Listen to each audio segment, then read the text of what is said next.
서준이 이마를 다시 맞댔다. 두 사람이 숨을 내리는 것이 같은 리듬이 되어 있었다. 무서워요? 서준이 물었다. 내일이요. 아니면 이게요. 서아가 말했다. 둘 다. 둘 다. 서아가 말했다. 나도요. 서준이 말했다. 이 사람이 이런 말을 하는 것을 서아는 처음 들었다. 아니, 이 사람이 자신에 대해 무언가를 이렇게 말하는 것을 처음 들었다. 늘 서아에게서 먼저 들으려 하고 자신에 대해서는 사실만 말하는 사람이었다. 그런 사람이 오늘 밤 이 거리에서 나도라고 말했다. 서아의 눈이 조금 뜨거워졌다. 뜨거워지는 것을 들키지 않으려 했다. 그런데 이 거리에서는 어디에도 숨을 수가 없었다. 서준이 무언가를 보았는지 이마를 맞댄 채로 말했다. 서아. 울지 않아요. 그래요. 진짜예요. 알아요. 그가 말했다. 이마에서 이마가 떨어지지 않은 채로 서아의 등에 놓인 손이 조금 더 단단해졌다. 서아는 눈을 감았다. 셔츠를 쥔 손에 힘이 들어갔다. 창밖 도시가 오늘 밤을 무심하게 통과하고 있었다. 방 안에서 두 사람은 오늘 밤 안에 말하지 않기로 한 것들을 이마와 이마 사이, 손과 손 사이, 숨과 숨 사이에 두었다. 말하지 않는다고 없는 것이 아니었다. 말하지 않기 때문에 더 많은 공간을 차지하는 것들이 있었다. 오늘 밤 이 방 안의 것들이 그랬다. 서아는 결심했다. 말로 결심한 것이 아니었다. 몸이 먼저 알았다. 이 체온을 내일 이후에도 잃지 않고 싶다는 것. 복수가 목적이었는데 그 목적이 끝난 자리에서도 이 사람이 있기를 원한다는 것. 그러나 먼저 말하지 않을 것이다. 먼저 말하는 사람이 되기에 서아는 아직 그것이 무서웠다. 아니, 더 정확하게는 먼저 말했을 때 이 사람이 어떤 얼굴을 할지가 기대가 되어서 무서웠다. 펜트하우스에 밤이 깊었다. 서준이 서아의 어깨를 감쌌다. 소파였다. 두 사람이 아무 말 없이 창밖의 야경을 보았다. 서아의 머리가 서준의 어깨 쪽으로 기울었다. 서준이 그것을 말하지 않았다. 서아도 의식하지 않는 척했다. 내일 6시에 파일이 발송된다. 3년이 끝난다. 그리고 서아가 아직 이름을 붙이지 않은 무언가가 시작된다. 서아는 그것이 두렵지 않다는 것을 아까 알았고 지금 서준의 어깨에 머리를 기댄 채로 한 번 더 확인했다. 두렵지 않았다. 그런데 새벽 2시가 조금 넘은 시각, 서준의 폰이 진동했다. 발신자 이름 화면에 뜬 세 글자는 서아가 이미 본 순간 가슴 속 무언가가 차갑게 내려앉기에 충분한 이름이었다. 발신자 이름은 세 글자였다. 윤재원. 서아가 그 이름을 확인한 건 서준보다 반 박자 빨랐다. 서준의 어깨에 머리를 기댄 채로 옆눈으로 화면을 보았다. 새벽 2시가 조금 넘은 시각. 재원에게서 걸려오는 전화는 좋은 소식을 뜻한 적이 없었다. 서준이 천천히 몸을 일으켰다. 서아의 머리가 어깨에서 떨어졌다. 서준이 전화를 받으러 창가 쪽으로 걸어가는 뒷모습을 서아는 소파에 앉은 채로 바라보았다. 낮고 짧은 대화가 오갔다. 서아에게 들리는 것은 서준의 목소리뿐이었고 그 목소리의 온도가 눈에 띄게 낮아지는 것을 서아는 정확하게 감지했다. 전화가 끊겼다. 서준이 잠시 창밖을 바라보았다. 등이 보였다.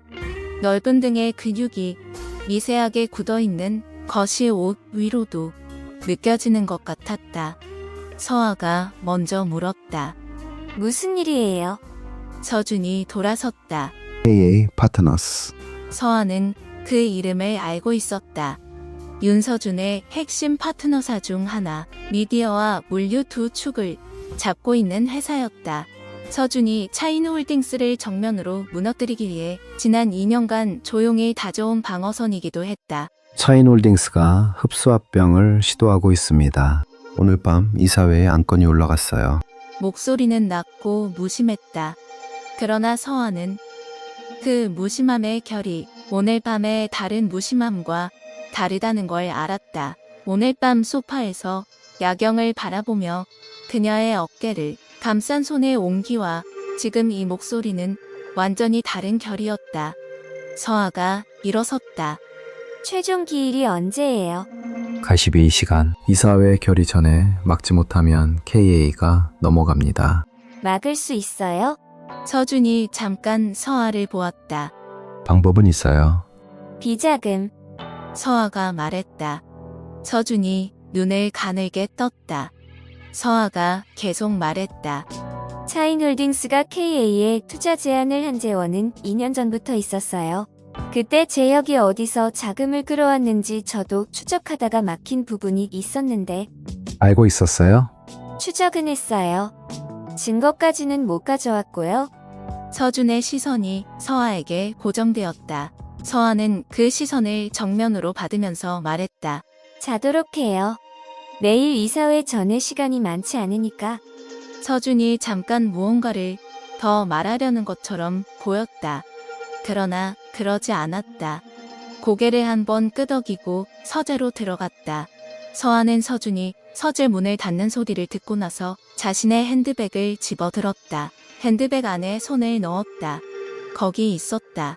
한 달 전부터 가지고 다니던 명함 한 장. 바탕이 흰색이고 이름이 2글자였다. 박현태. 차재혁의 전 비서. 재혁 옆에서 6년을 보낸 뒤 2년 전 조용히 퇴사한 사람이었다. 서아가 그를 처음 찾아낸 것은 3달 전이었다.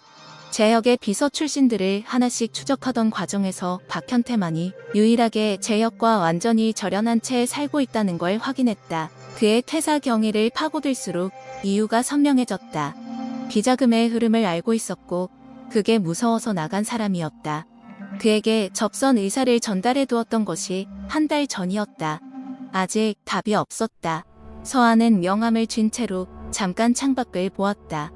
야경이 그대로였다. 서준이 아까 전화를 받으러 저 자리에 서 있었다. 서아가 폰을 꺼냈다. 문자를 보냈다. 짧게 썼다. 내일 아침 만날 수 있으니까 당신이 들고 있는 것을 더 이상 혼자 가지고 있을 이유가 없는 상황이 되었습니다. 보내기 버튼을 누르고 폰을 핸드백에 넣었다. 서준에게는 말하지 않았다. 서아는 그 선택에 대해 그날 밤 길게 고민하지 않았다. 고민하면 흔들릴 것 같아서가 아니었다. 이미 답이 나와 있었기 때문이었다. 박현태는 서아가 6개월 동안 혼자 공들여 접근해온 상대였다. 서준이 끼어드는 순간 그가 다시 입을 닫을 가능성이 있었다.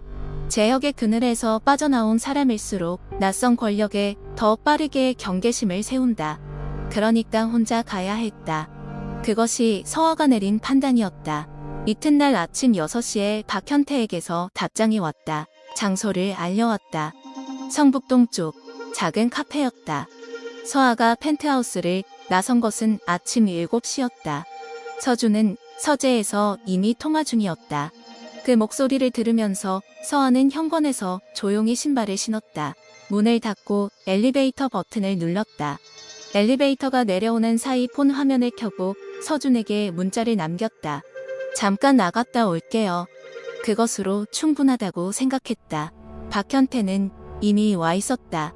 창가에서 커피를 손에 쥔 채로 서아가 들어오는 것을 보자마자 일어섰다. 40 초중반이었다. 얼굴이 말끔했지만 눈 아래가 어두웠다. 2년 동안 혼자 이걸 들고 살았다면 그럴 법했다. 서아가 마주 앉았다. 한서아 씨를 한번 만나봐야겠다고 생각한 건 박현태가 먼저 말을 꺼냈다. 재혁이 당신한테 쓴 방법을 알고 있어서입니다. 서아가 커피를 들지 않은 채로 그를 보았다. 다 알아요? 3년 전 이륙, 들으러 온 게 아니에요. 증거가 있는지 없는지 묻고 싶어요. 박현태가 잠깐 입을 다물었다. 그러고 나서 외투 안에서 봉투를 꺼냈다. 두껍지 않았지만 단단한 무게감이 있었다. 서아가 그것을 받아서 열었다. 내부에 있는 것들을 한 장씩 넘겼다. 손이 멈추지 않았다. 눈이 내용을 따라 움직였다. 2년 전 차인홀딩스의 파트너사 인수시도, 그때 동원된 자금의 출처, 재혁이 이름을 숨긴 채 개설해둔 3개의 계좌 번호와 거래 내역, 공증된 사본이었다. 박현태가 이것을 2년 동안 가지고 있었다는 뜻이었다. 서아가 고개를 들었다. 이걸 왜 아직 갖고 있었어요?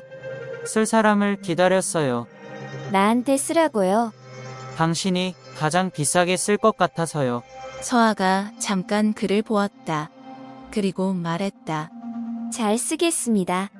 박현태가 고개를 끄덕였다. 커피를 마저 마셨다. 자리에서 일어서면서 한마디를 더 했다. 재혁이는 오늘 오전에 뭔가 움직인다고 했어요. 이사회 관련해서 빠르게 움직이세요. 그가 카페에서 나갔다. 서아는 봉투를 자신의 핸드백에 넣으면서 폰을 꺼냈다. 서준에게 전화를 걸었다. 세 번째 신호에 서준이 받았다. 소아 씨, 목소리에 날이 있었다. 서아는 그날을 확인하면서 말했다. 현재 위치가 어디예요? 사무실입니다. 어디 있어요, 지금? 성북동이에요. 20분 안에 사무실로 갈게요. 재혁의 비자금 증거 원본이 있어요. 전화 너머로 잠깐 침묵이 흘렀다. 지금 가져오는 게 네, 어떻게 확보한 건지. 가면 얘기해요. 서아가 먼저 전화를 끊었다. 택시를 잡으면서 서아는 서준의 목소리에서 느낀 날을 머릿속으로 다시 짚었다. 화가 난 것은 분명했다. 어떤 방향의 화인지는 만나서 봐야 알 수 있을 것 같았다. 서아는 그것에 대해 지금 크게 생각하지 않기로 했다. 봉투를 손으로 짚었다. 두께가 느껴졌다. 이것이 재혁의 마지막 패였다. 그리고 서아가 그 패를 먼저 가져왔다. 서준의 사무실에 도착했을 때 재원이 먼저 로비에서 기다리고 있었다. 서아를 보자마자 안도와 걱정이 동시에 얼굴에 올라왔다. 서아 씨, 어디 갔다 오셨어요? 사장님이. 재원이 말을 멈추었다. 서아가 재원을 보았다. 어떤 상태예요? 조용한 상태입니다. 그게 제일 무서운 상태예요. 서아가 고개를 끄덕이고 엘리베이터로 걸어갔다. 서준의 사무실 문을 열었다. 서준이 책상 앞에 앉아 있었다. 서류를 보고 있었지만 서아가 들어오는 것을 들었는지 고개를 들었다. 시선이 왔다. 서아가 그 시선을 받으면서 문을 닫고 걸어갔다. 책상 앞에 봉투를 올려놓았다. KA 파트너스 인수건에 쓸 수 있는 증거예요. 재혁의 비자금 계좌 거래 내역과 2년 전 불법 자금 동원 기록, 공증 사본이에요. 서준이 봉투를 열지 않았다. 서아를 보고 있었다. 박현태, 서준이 말했다. 물음표가 없었다. 서아가 잠깐 멈추었다가 말했다. 알고 있었어요? 이름은 알고 있었어요. 접근하려 했는데 반응이 없어서 내려두었습니다. 저는 한 달 전부터 접선 시도를 해왔어요. 오늘 아침에 응답이 왔고 바로 갔어요. 알리지 않고. 당신이 끼어들면 그가 닫을 것 같아서요. 재혁 쪽 사람이었던 사람들은 새로운 권력에 더 빨리 경계심을 세워요. 혼자 가는 게 빠른 방법이었어요.